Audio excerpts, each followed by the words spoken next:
भारतीय शेरों ने किया मैनचेस्टर में कमाल, गिल की कप्तानी में हुआ एक और कारनामा। ओल्ड ट्रैफर्ड में यंग इंडिया का तहलका, अंग्रेजों के जबड़े से छीनी जीत। कप्तान गिल और राहुल के बाद जडेजा और सुंदर ने टीम इंडिया को संकट से उभारा।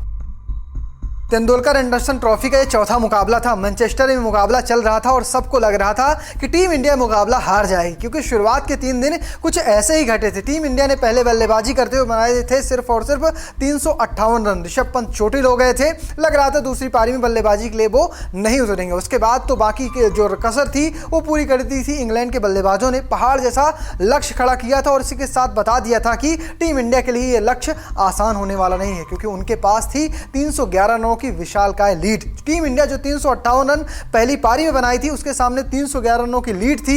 लग रहा था मुकाबला हाथ से गया, लेकिन फिर क्या, यशस्वी जायसवाल और सुदर्शन जरूर आउट हुए, लेकिन गिल और राहुल ने ये ठान के आए थे किसी भी सूरत पर विकेट नहीं खोएंगे। 2 सेशन पूरी तरह से खेले, विकेट नहीं दिए। पहले सेशन में 85 बनाए, दूसरे में 88। तीसरे दिन क्या कहें, आखिरी दिन पहला सेशन लगभग दोनों ने कंप्लीट किया। दोनों के विकेट गिरा, लेकिन जडेजा और सुंदर मैदान में डटे रहे। दोनों ने कमाल की बल्लेबाजी की, टीम को 100 रन से ज्यादा की लीड दिलवाई और इसी के बाद इंग्लैंड के कप्तान बेन स्टोक्स ने इस मुकाबले को ड्रॉ घोषित कर दिया। किस तरह से पारी चली, किस तरह से भारतीय टीम ने हार को टाला है, चलिए आपको विस्तार से दिखाता हूं।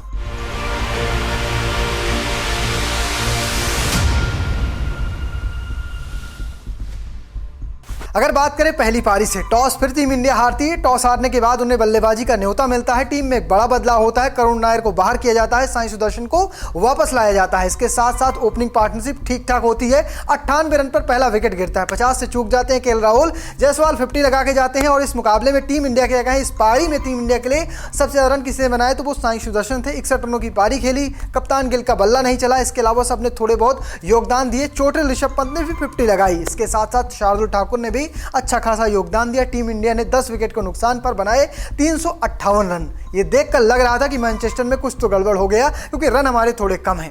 बाकी रची की जो बची कसर थी वो अंग्रेजों ने पूरी कर दी। अंग्रेज बल्लेबाजों को हम आउट करने के लिए तरसने लगे। हमने पहला विकेट पाया, वो थी 152 रन, जहां पर जडेजा ने आउट किया था ओलिव क्रॉली को। इसके साथ साथ विकेट गिरना शुरू हुए। उसके बाद भी उन्होंने बनाए 669 रन 10 विकेट के नुकसान पर। शुरुआत के 4 बल्लेबाजों ने 50 प्लस स्कोर बनाया। अगर बात करें बेन डकेट और क्रॉली की, तो 70 प्लस स्कोर बनाया। इसके बाद ओलीपॉप ने एक अच्छी पारी खेली और नंबर 4 पर आए जो रूट ने तो शतक ही ठोक दिया। 150 रन बनाकर रूट आउट हुए।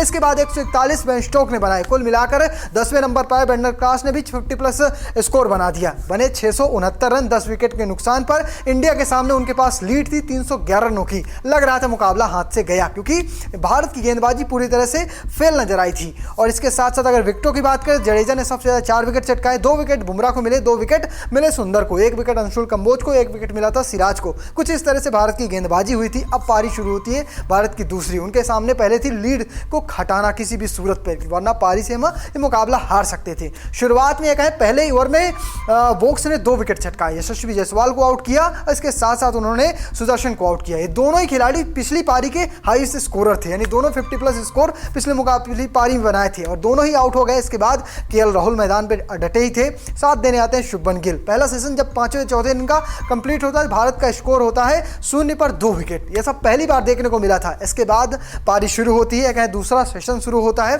और केएल राहुल और शुभमन गिल डटे ही रहते हैं। दोनों ने कमाल की पार्टनरशिप की। दूसरे सेशन में बनाए 85 रन। तीसरा सेशन खेला, बिना विकेट खोए 88 रन बनाए। अंग्रेज के गेंदबाजों को थका दिया। दोनों ने 60 पर बल्लेबाजी की थी चौथे दिन। उसके बाद 5वां दिन शुरू होता है। 2 विकेट के नुकसान पर टीम इंडिया खेलने उतरती है और फिर क्या, धीरे धीरे 90 रन बनाने शुरू करते हैं। केएल राहुल तो 90 रन पर आउट हो जाते हैं, लेकिन शुभमन गिल शतक लगाते हैं। दोनों के आउट होने के बाद जडेजा और सुंदर पारी को संभालते हैं। सुंदर आज जडेजा से पहले आए थे, लेकिन जडेजा उनसे पहले शतक लगा लिए। जडेजा ने शतक लगाया, सुंदर ने शतक लगाया और इसी के साथ भारतीय टीम ने एक नया कीर्तिमान रच दिया। जहां वो सीरीज की हार के मुहाने पर खड़े थे, अब कह सकते हैं सीरीज बराबरी कर सकते हैं, क्योंकि इंग्लैंड की टीम अभी 2-1 से आगे है। अगर आखिरी मुकाबला भारतीय टीम जो ओवल में खेला जाएगा उसे जीत लेती है, तो किसी भी सूरत में टीम इंडिया इस सीरीज तो नहीं हारेगी।